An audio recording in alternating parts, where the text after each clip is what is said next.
From Rixie, this is Frameform, a show about movies, moving, and everything in between. I'm Hannah Weber.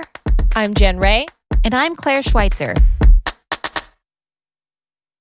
Have you been watching anything fun, Jen? I have not been watching anything fun, but I did watch something that made me think and reactivated my mission in a way. I watched Athlete A, which is the Netflix documentary on the Larry Nassar situation that was highly publicized. And yeah, I mean, as you two know, but maybe not our listeners know, is I work with youth protection advocates in dance, and we do a lot of work with all sorts of different aspects of what that advocacy is with youth. But part of that is to do with sexual abuse situations or exploitation or grooming situations and these sorts of really horrific things that are actually quite prevalent in youth sports. So, I mean, watching this documentary focused on the gymnastics world, it's just such a powerful medium because people can see something play out.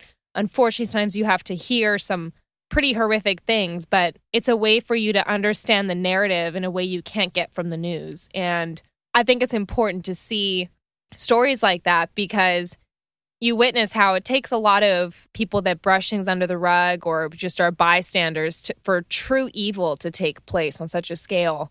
And it just takes one person to start a movement to go the other way and try and seek justice.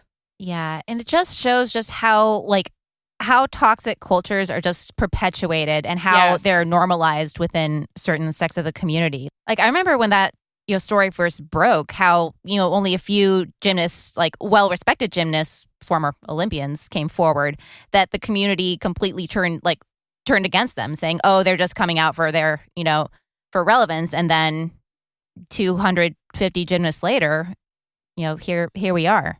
And then you can't deny it. And that's the heartbreaking thing sometimes is the fact you need those numbers for it to be undeniable. It's truly heartbreaking, but I do think that is really emotional to see their testimonies and feel that there's at least some level of justice by the end of it. Definitely not a fun watch, but something that I think is important for us to watch and for us to then think this isn't an industry where people are mandated reporters and where there are measures in place to deal with these sorts of issues as they arise. Whereas in dance, there are no checks and balances, which is why a lot of things continue to happen. It's really scary.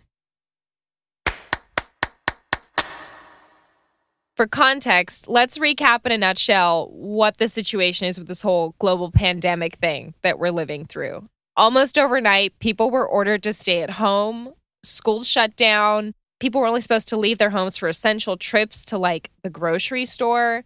Theaters across the world shut down. Shows were canceled. Everything moved online to virtual and digital adaptations. What is this?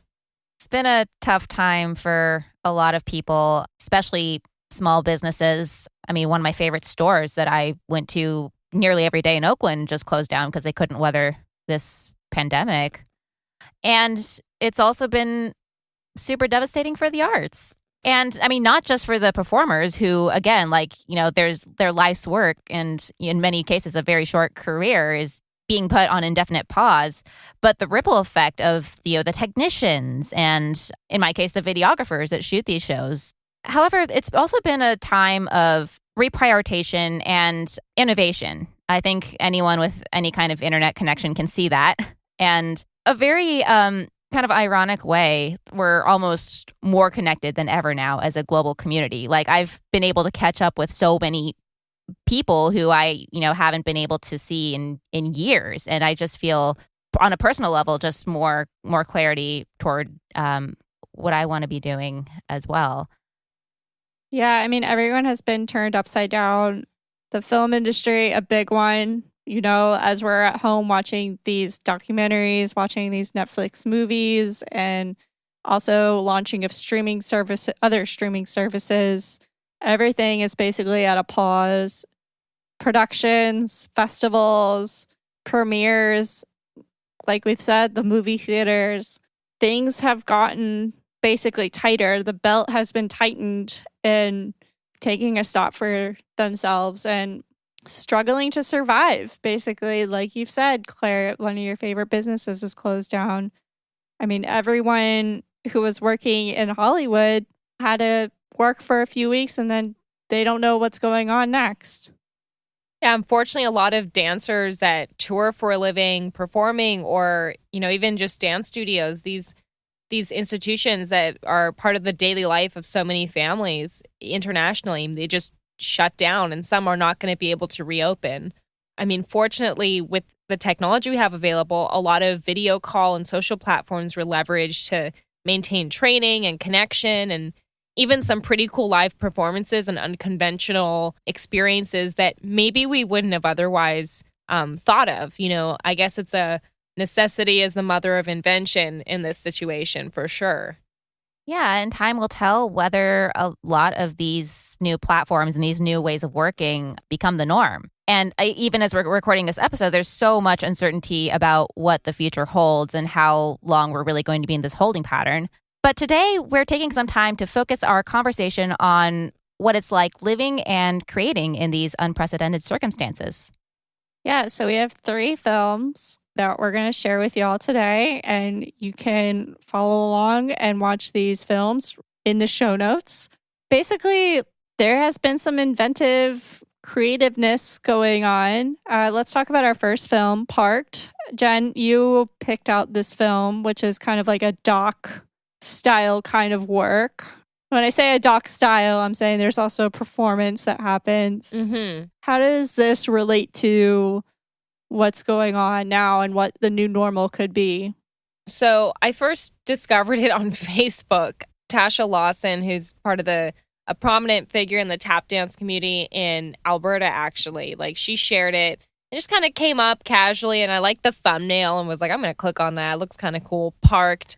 And the concept is that there was a socially distanced performance that happened. Of course, it was in Los Angeles because, you got to have a thriving community and support to make cool things like this happen. But it was like a live performance. And the video that was actually released is kind of like a behind the scenes with, also actual performance footage and including stuff from people's phones as they were watching. And it basically happens. I mean, there's this idea of like the circle in a lot of dances, and especially in our dances that have the most, ancient roots. Like this idea of a circle as community is just this symbol. And it's really beautiful that the audience in this film, they're parked in their cars and it's like a drive-in dance performance, but they form a circle and that provides the light for the performers. And at the end, like they're honking and they're flashing their headlights. And it's something that wouldn't have been as cool if we weren't in these unique circumstances. If it was like, yeah, but you could just like watch them on stage or like, it would still be a cool idea. But I think the fact that it's happening during COVID, it's kind of hitting us on this emotional level. And I should really mention the key collaborators on this film. So it's directed by Ivan Cash and Dan Addelson, produced by Cash Studios and Jacob Jonas, a company in Los Angeles.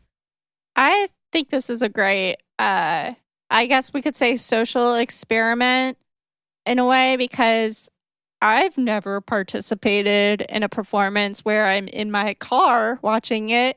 And when you're in your car, as you're watching this film, everyone is participating, including the audience, as they sit in their car. The stage lights turn into the headlights of the car. Or the headlights turn into the stage lights, I should say, which I think is just so cool. And it definitely brings this unity of this shared experience of being together and watching this performance play out. I mean, the dancers, they come out from behind the cars all around them. So it's like coming together. You see this physical reaction of actually coming together, yet everyone is still apart. I think this should be used more often as a performance version or kind of style. People are reacting to just being a part of it. They're like, wow, this is so cool. Even though they're not participating, but they're participating by just being there, being present. Because it's not that proscenium space where you're on dancers are on a stage and separated from the audience. For this, everyone is a part of it. Yes.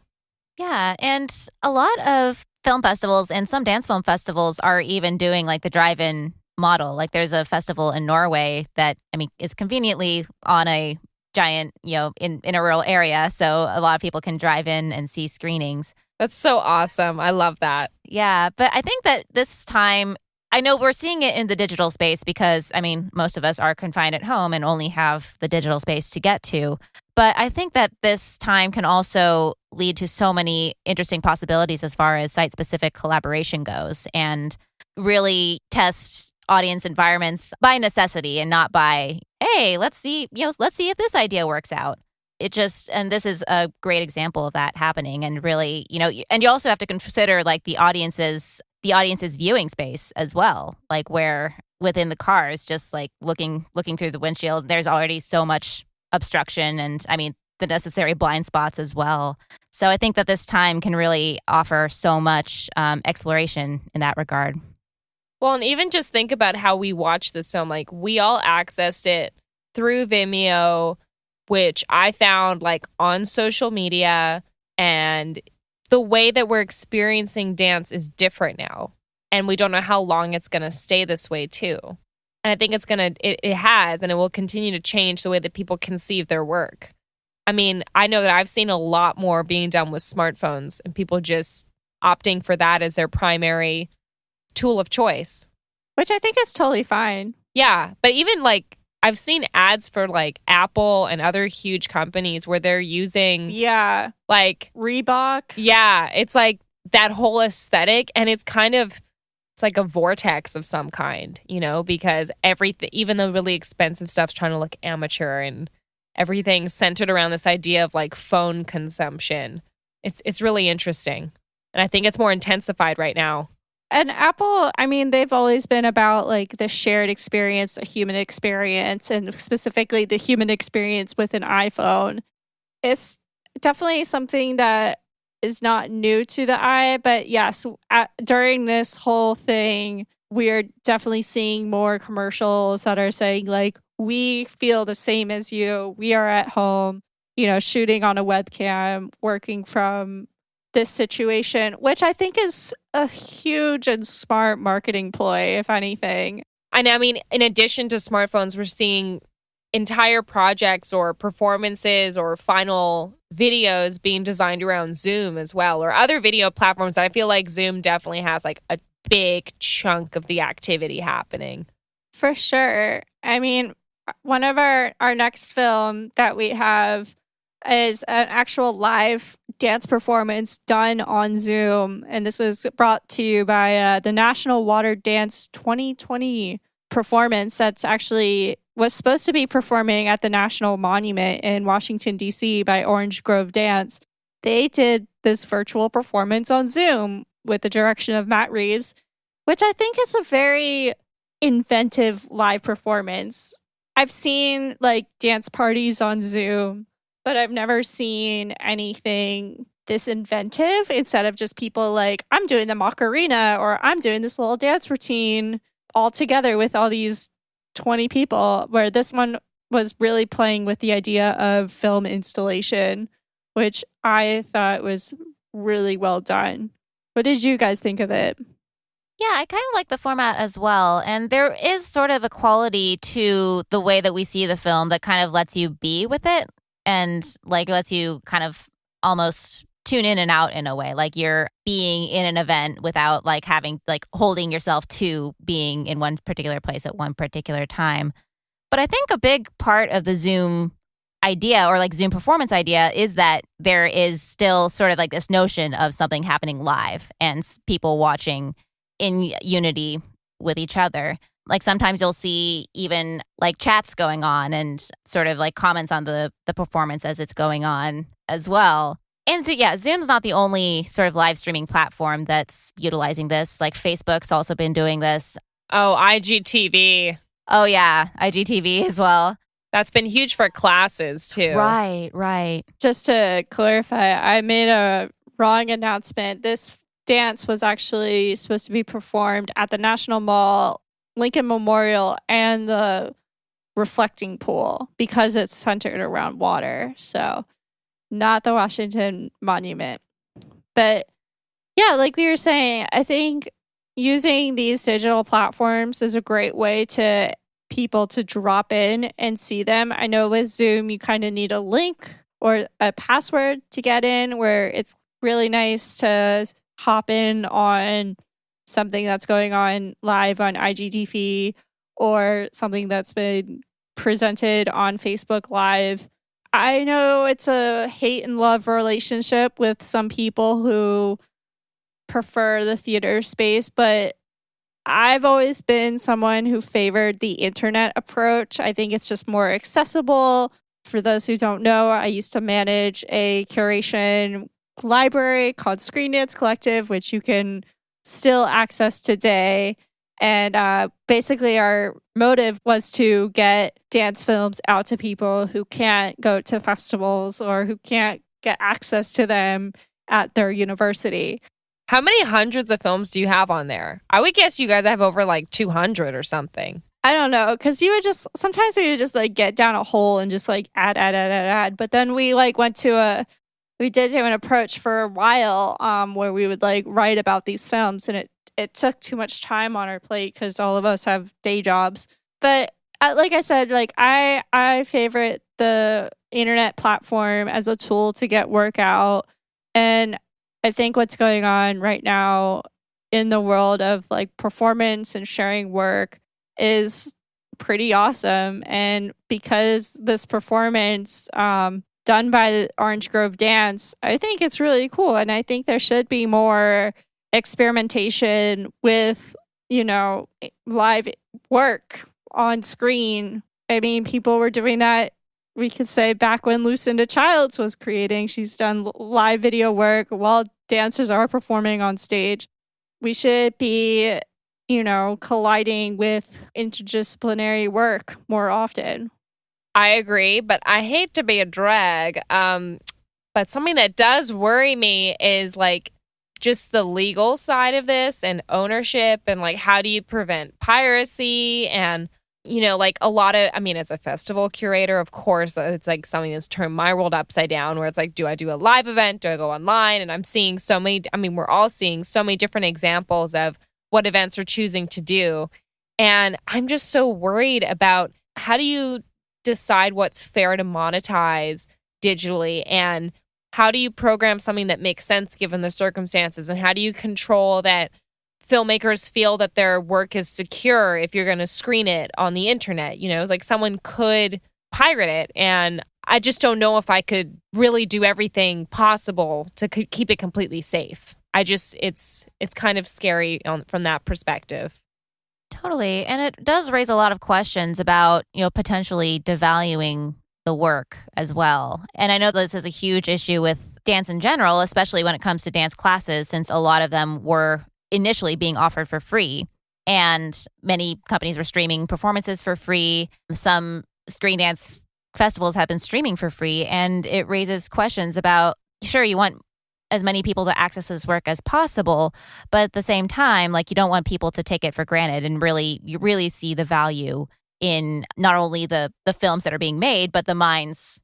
You two are perfect examples, like the minds behind crafting these experiences. And I feel really bad. I know that some events, like they've received their grant money, and even if they're going through all this struggle adapting to COVID, and they're like, I can't handle doing this whole, like trying to make our entire event go online. Like it's a really challenging time though, because they still have to produce something. But I think out of it, both on the event side and on the actual film side, we're seeing a lot, and of course, live performance adaptations. We're seeing a lot of things that it's kind of accelerated the speed of production. I feel like we would have gotten here, but now we just got here faster, given, lack of choice. I definitely see your point there. I mean, again, this is like we're entering this creative quarantine. Everyone is just kind of trying to make the time worth it that they have. I mean, artists were launching music albums and they were surprised themselves that they were like, wow, I got that done within 2 months. And usually that takes me like 2-4 years. I could understand that. And hopefully we don't reach a burnout to this point. But looking at other works that were also done in a short span of time to make it relevant was Talia Shea Levin's Isolations film. Yes. Yes. So I had the opportunity to talk to Talia on the phone. We got a little soundbite for you, so enjoy. I'm Talia Shea Levin. I live in LA and I'm originally from Washington, D.C. I'm a filmmaker, I'm a director, a writer, and a producer. I work on a whole bunch of different types of media, but what we're talking about today is the dance films that I direct. Yeah. So you did Isolations, which actually got a lot of recognition this past pandemic or this past quarantine, whatever we want to call it. My biggest question for you is just basically like, was this a film that you actually planned before COVID or during COVID? So everyone that I worked with on it is someone who I had either worked with before or really wanted to work with. Some people leading right up until everything started shutting down. But the actual project itself came purely out of a response to suddenly everyone that I work with, everyone that I love, everyone creative that I know, all of our projects falling apart and us just wondering what we could do with this time and how to kind of stay creative and stay productive is the wrong word because I know that has so many negative connotations. Like you don't have to be productive during a pandemic, but we were just like, here are all these things that we can't do, but maybe there's something that we can do. Totally. I love that. I wasn't like sure because it was just so well done and well prepared. And yeah, no, I was happy to see something. I mean, I know a lot of people were doing work during COVID, but it was so surprising to see something executed in a good amount of time, like during this shutdown. So because of the time that you had and you worked with like people that you knew, was this your original plan or was it different?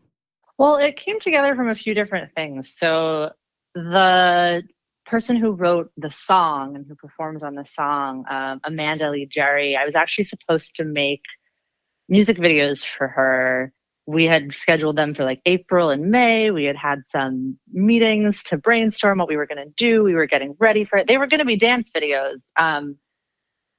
But she was one of the first people that I called, like, hey, do you have a song lying around? Or is there something that you've been wanting to put together for a while that could somehow be related to now? Maybe not too literally, but just is there something that captures a feeling that feels relevant to you? And she had something, as I think, a lot of musicians do have these pieces of songs. She had something that I loved. And then at the same time as she started working on that, my cinematographer, Adam Lean, had been wanting, he had all this expired Fujifilm, which Nice. they don't make that stock anymore. Fuji doesn't make motion picture film. Bring back Fuji motion picture stock. But he had all this film and he was like, we should use it. And you get caught up in so many other things and work and whatever. And so I had not really found a way to use it, but it was the first thing that I thought of when everything else was canceled. Was like, I always want to shoot on film. Sometimes it's hard to get producers to agree to it, but we're doing this on our own and he wants to do it and I want to do it, so we'll make that happen. And the other kind of main creative contact on it, at least at getting it off the ground, was Maritza Navarro, the choreographer. And she runs the LA Dance Film Festival, which I've been on the jury for. And I've wanted to work with her for so long, and it was just like, maybe I can see if other friends of mine are looking for something to do to take their mind off of everything that's happening for a little bit. So it was really those three people that came together, and then my editor Lynn Hong as well, who's also in the video. That kind of team of four. Or is that five? I don't know, but we were in it together, making it making this video happen. And it was really like a great collective experience. That's awesome. So you were working with Maritza, and how did she develop the choreography for this, especially since like everyone was, basically apart? Yeah, it was really a challenge. But one that was because, I think this would have been hard if it had been a project that we had planned to do a different way. And then everything had to be transitioned to be virtual. Because we always planned for it to be virtual, we were sort of ready to face those challenges as best as we could, and very sort of forgiving of, well, I thought it was going to work this way, but it didn't work this way. And actually, this video that I made of the dance took way longer to upload than I thought. Or this dancer is asking for another video. Can we make that? And all of that we were learning as we went, because it's definitely not ideal to learn or teach dance virtually. But she did such an amazing job making like 6 different videos that went out to everybody who we worked with, and working directly with certain people who needed the help or wanted just to work with her on the specifics of it. But she made videos of herself doing it front and back, and then also made like a 30-minute video where she walked through the choreography and the intention behind all of the choreography. So it wasn't just like an instructional thing. It was, you could really watch it and pause it and feel like you were in the room with someone teaching you a dance, with all of the emotion and the metaphors behind everything. That's a really cool process of like really breaking it down front and back, because when you're in a space, you are learning it from those 2 angles, looking at the mirror and looking at the person, and then the intentional. Like, I would love to see that kind of little manual that she built. We learned things from it too. I mean, I think it would have been great if we had like a Zoom rehearsal with everybody, but we were really focusing on ease as the guiding principle for this project. Like, as chaos was raining down, we were trying to be gentle on ourselves and trying to use that both as inspiration for the dance and the music and just the way that we shot it. In film especially, you get so used to, and in a lot of industries, you get used to just working yourself to the bone, and that's a positive sign of how good you are or how hard you're working. And I remember even when Adam and I were making the plans for the days, we'd be like, okay, so a 12-hour day, here's what we're going to do. And then we had to stop ourselves and be like, wait, why are we doing a 12-hour day? Like, who is that for? It's just us. I mean, there's no one else. It's just the 2 of us.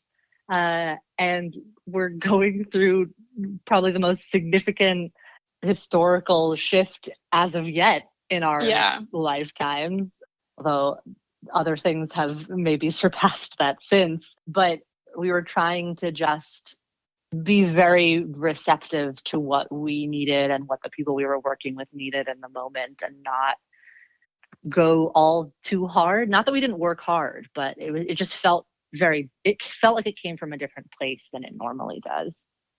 And I think that's important. I mean, like, working in the film industry, you do have like, time is everything. And I think that's what's so great about,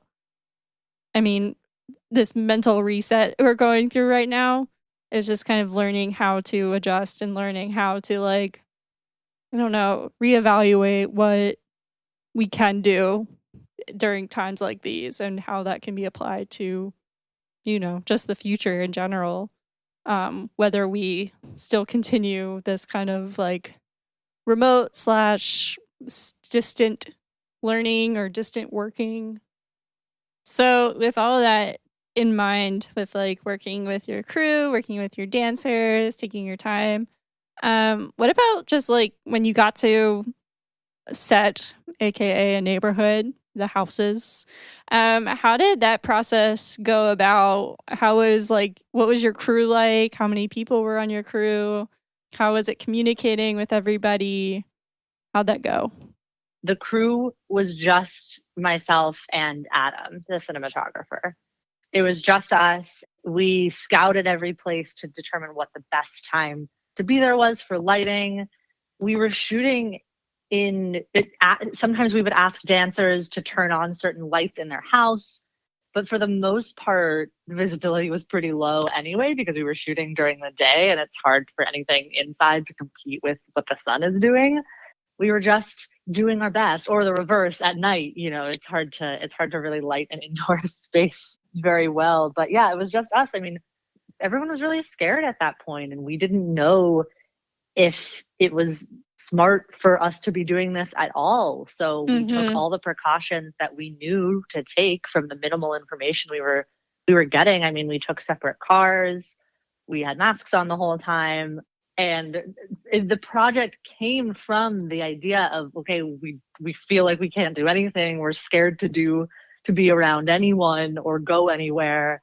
So with this new phrase that's now become common, social distancing, how do we make a project that fits within those parameters?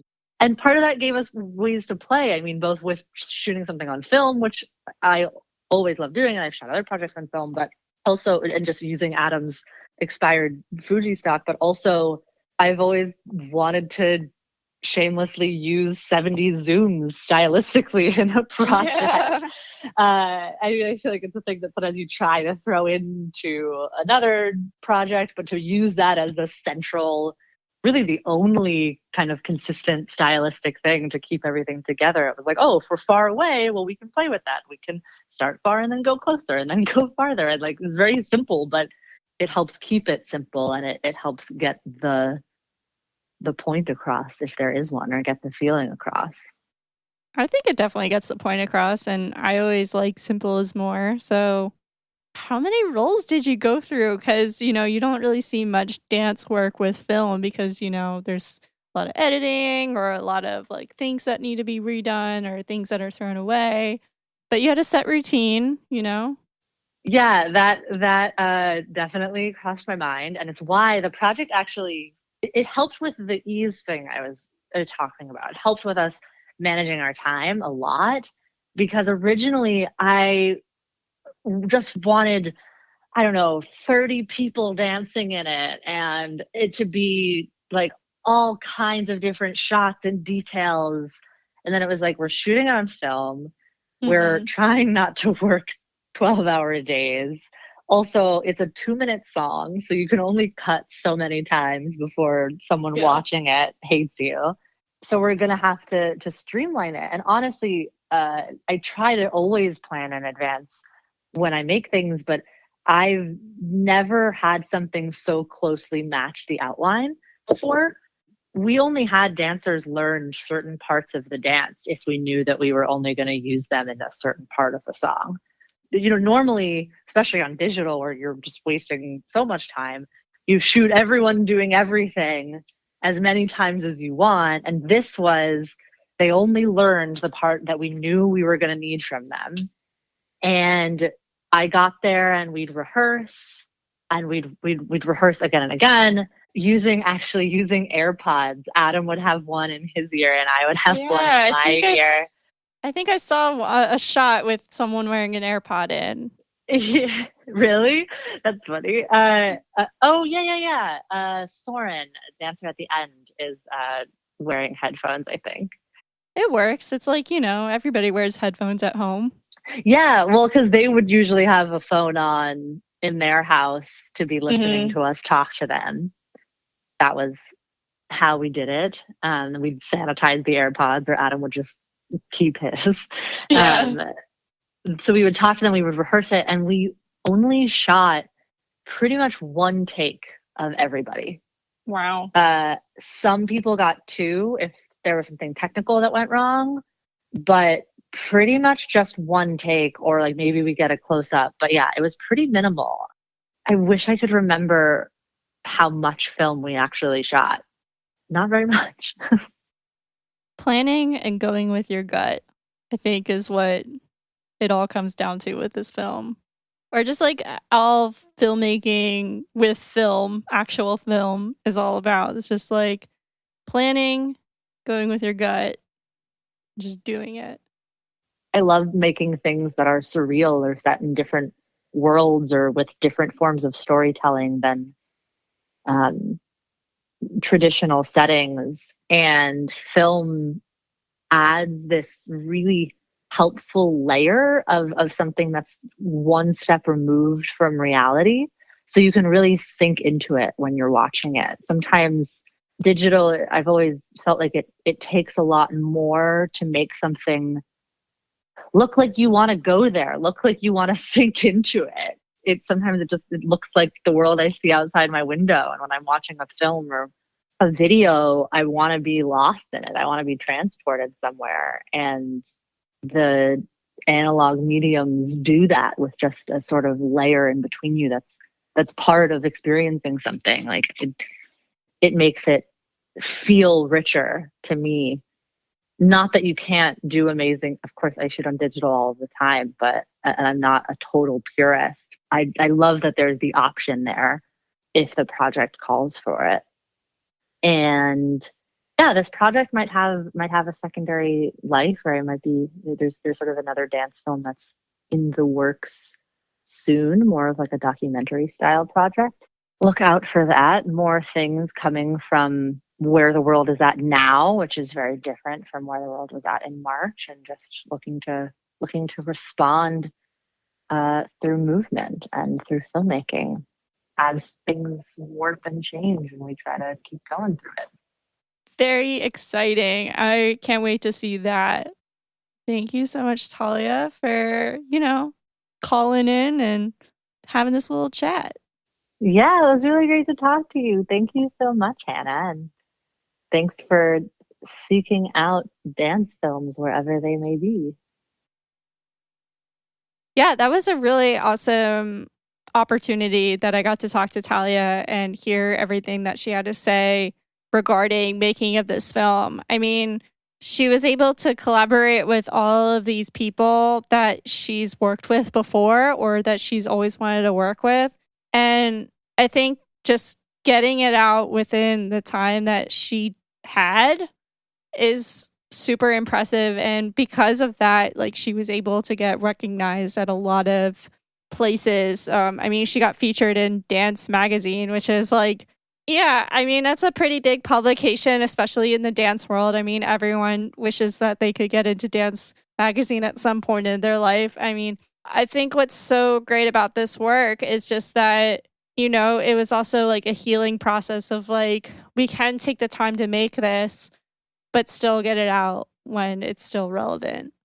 I loved her comment about like the 70s style zoom and that whole technique, because the film as a whole almost feels like it's, again, like it's in a world of its own, like it's in a time of its own, that it's in modern day LA, but it has this aesthetic of like just thinking like a 70s style, almost like a 70s style police show with those like very slow zooms.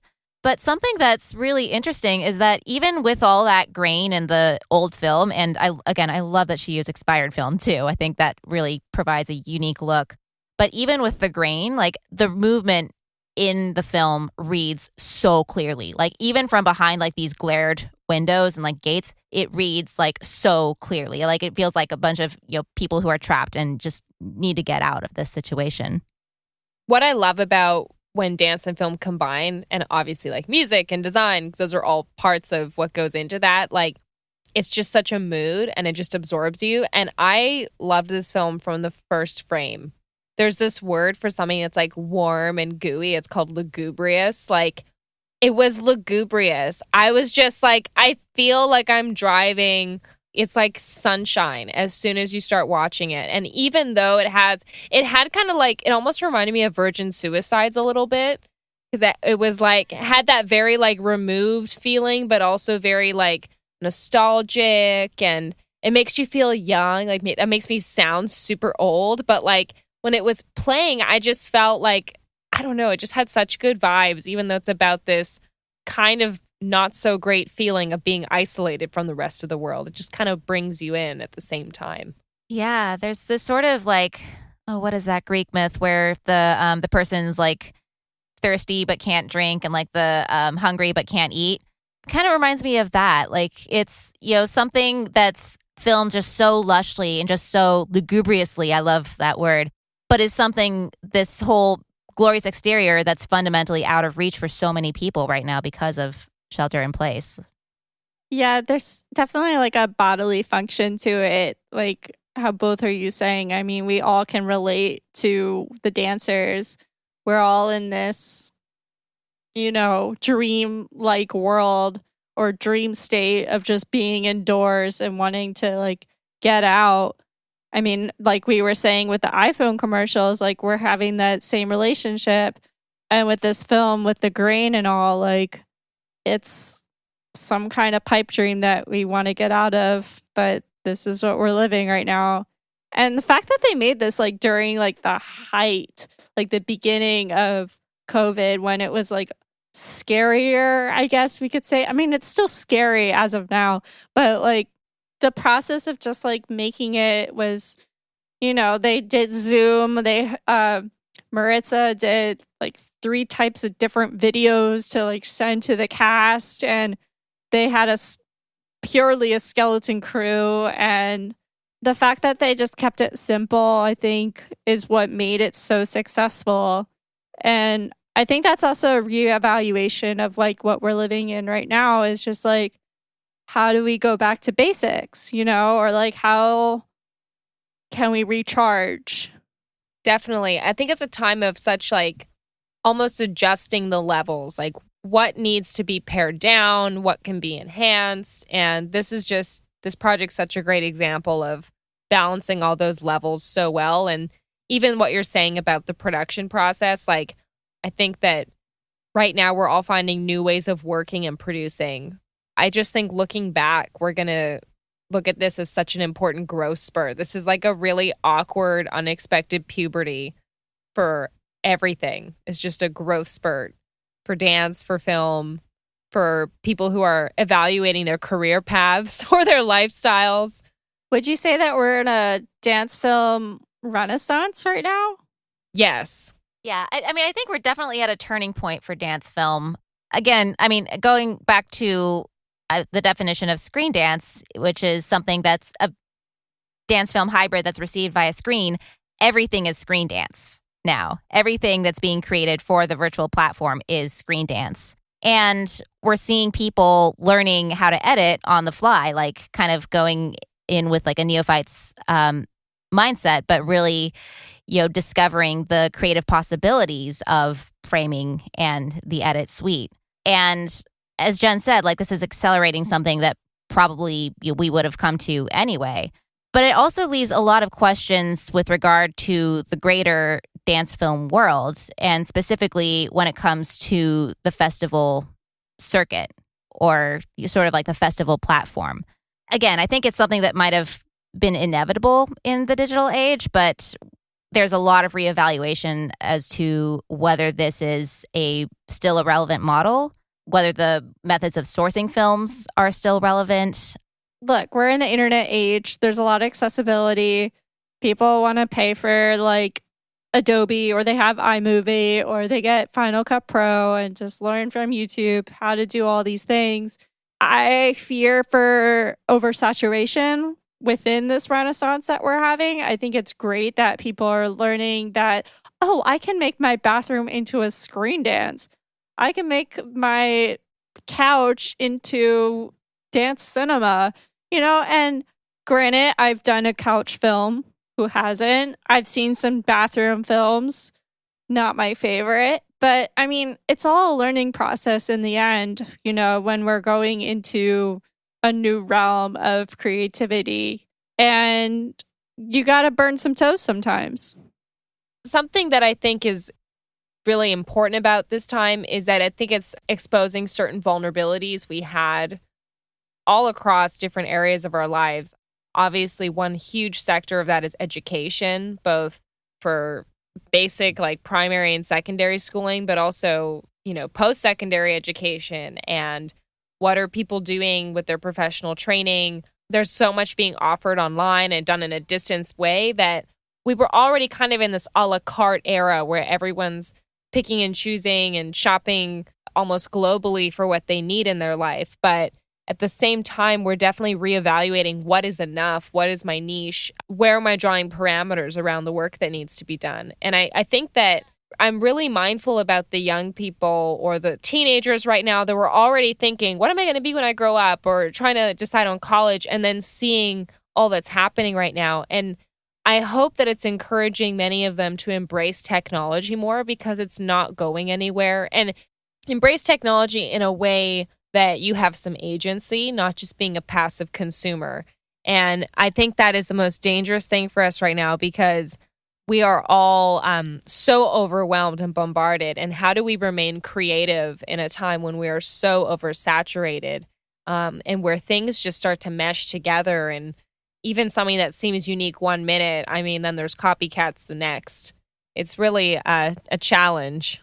Yeah, keyword agency. I think that this is going to be a time where dancers really become agents of really their own creative path, and not feel like they have to adhere to a specific industrial standard of what a career path has to look like, since there's no template and it's been just completely erased overnight too. With everything that's being made, it's a great way to explore. It's a great time to explore. One thing that I've been seeing at the beginning of all this is a lot of match cut editing. I would say that was like the introduction at this very start of this quarantine. We have to mention Mitchell Rose, who is very well known in this kind of style of dance filmmaking. He did not invent this. He's just very much known for it in a lot of his works. And that was the number one thing that I was seeing with a lot of like universities and companies doing this style of dance filmmaking. Though he didn't invent it, he has perfected it. He has made it his signature. For Globetrot, I specifically remember seeing so many, like a breakdown of, okay, here's exactly how to frame things. And I think part of why we're seeing a lot of match cuts is that people are trying to find some very basic continuity. And it's like, oh, I'm filming with my laptop, and my laptop's not going to move. And I don't have a cinematographer because I'm in self-quarantine. So I think that it's kind of it's something that made sense to come out of this time. But conceptually, it gives the idea that we're all individually in somewhat of the same circumstance. We're all in a similar framing, even if what's in the frame is different. From another example of his exquisite chords, which is not lining up the camera where it needs to be, where it's more like, where does the action fall and how can I match it in the next moment, which I think is a great growing point for dancers of like for dancers to not be passive watchers in this moment, is paying attention of like, where does the movement go and where can that movement be transferred, through the hand, through the foot, through the body, through the head, or even through the frame, which I think is what makes that style of work so effective. It's like, it's cause and effect. And another film that we need to jump to, because this one is definitely I would say the crowd pleaser of today that we thought was just so creative in all of its work, which is Claire, why don't you bring this up, because you were the one that picked it out. Right. The Phenom music video from Tao and the Get Down, Stay Down. Yes. So yeah, it's so good. It's yeah. Not that we love all the films that we've chosen. This one was just a crowd pleaser that just put a smile on everybody's faces. It was so satisfying. It was like folded T-shirts that have not been touched. Yeah, it's a phenomenally choreographed with full understanding of the platform that it's choreographed for as well. So this came out, I think, in April, so maybe within the month after Shelter in Place. And this was really one of the first music videos, and I mean, really one of the first films to capitalize on the use of the Zoom platform. I think the brief story behind it was Tao was going to be working with Aaron Murray, who has choreographed for several music videos in advance of the whole pandemic, similar to the way Talia was working with some of her collaborators. But Shelter in Place happened, and they came up with the concept rehearsal and execution of this, I think, within the span of 8 days, which for anyone who's been on a film production, that's kind of an insane turnaround. But they choreographed it right down to the point when the dancers actually log in to the Zoom meeting. And there are actually choreographed moments when dancers have to log out and then log back in order to rearrange the boxes. So that was not edited. That was just chance. I think the end result was edited. Edited, yeah. It definitely looks edited, but yeah, go ahead. But who cares? It's great. Yeah, like I did see someone say, like, okay, someone like cleaned up the technical glitches in the original performance, but it was edited with an understanding of, not necessarily edited for the platform, but with an understanding of the way the platform functions. I thought all of it was edited, but when you talk about the logging on and logging off, that's where it's like, oh, chance could be a part of like where people are on screen. You know, like when spoiler alert, the most impressive part is when they get together to create the muscle man pose. Yeah. As well as parts where they're like coordinating the pouring of the water. I mean, those are like, you know, obviously like who's going to be the hand and who's going to be the arm and the torso. That is so articulate, but it's like if it's chance, you know, it's like everybody's got to figure out that pose right away. It's so well executed and it's so satisfying to watch. I mean, I have to agree with the first comment. I mean, like, Zoom, make this your commercial. I think it's a great way to just kind of experiment with a platform and really, again, like how we talked about earlier with the National Water Dance performance, really play with it, how to figure it out and make something with what you got. I mean, with all these films, it's all about what do you have and what can you make out of it? Absolutely. This is where the creativity part really comes in. Dance Cinema's 5th season of festivals is happening online and live this year. Cascadia Dance and Cinema Festival, based in Vancouver, Canada, is happening online, while live events as part of Capital Dance and Cinema Festival will be happening at Eaton Workshop in Washington, D.C. This is all going down the weekend of October 9th to 12th, 2020, so mark your calendars. Want to share your work or get involved with the Dance Cinema Festivals? It's never too late. Film submissions are open on a rolling basis, and we're always open to new contributors to our talks, performances, and workshops. Find Dance Cinema on Film Freeway, social, and all in one place at dancecinema.co.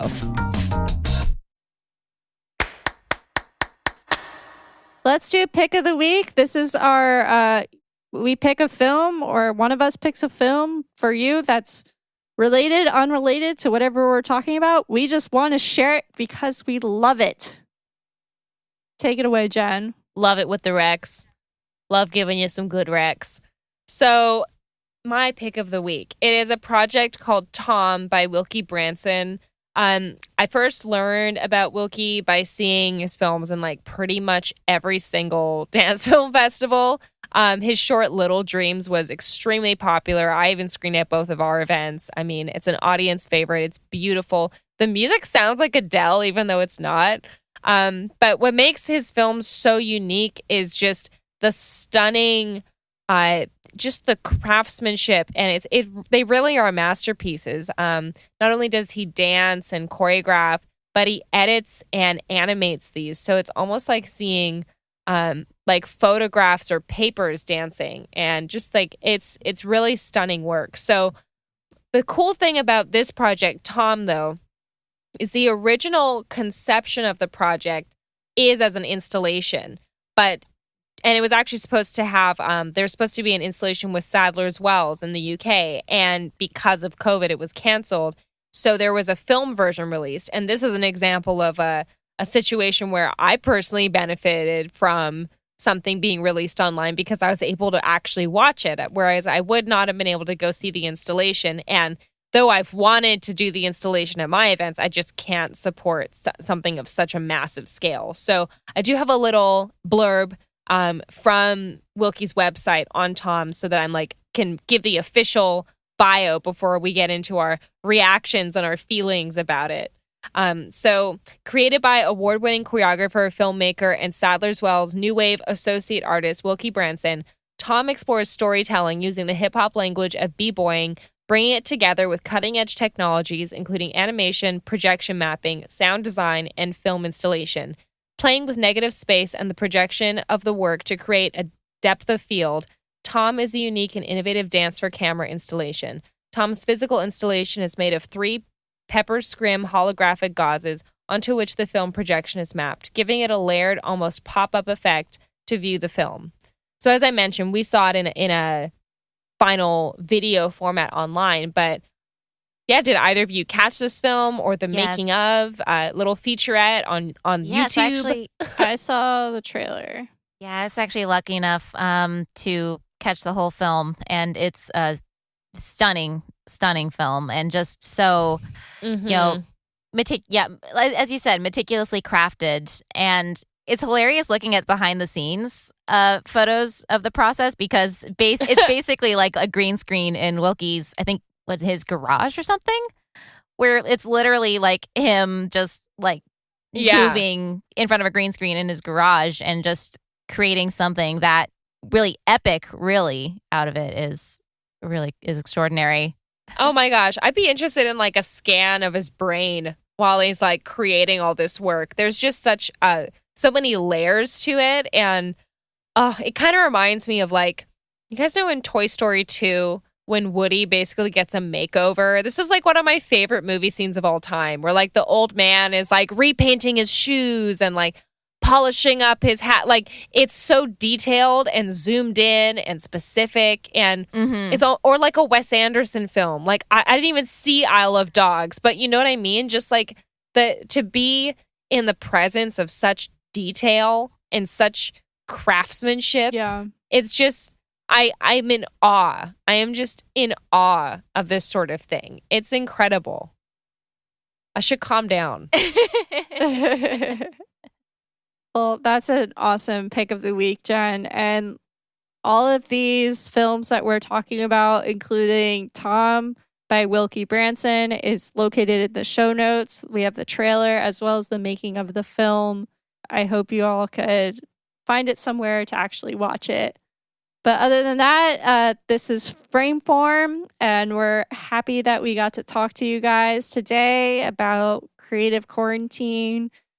Feel free to find us on Instagram at Frameform Pod.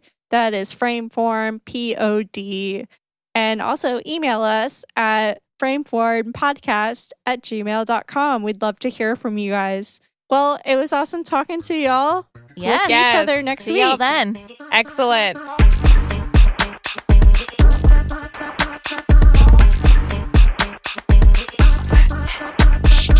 Frameform is a production of Rixie, hosted by me, Hannah Weber, Claire Schweitzer, and Jen Wright. Edited and mixed by myself and Mason Carlton. Thanks for listening. We'll see you next week.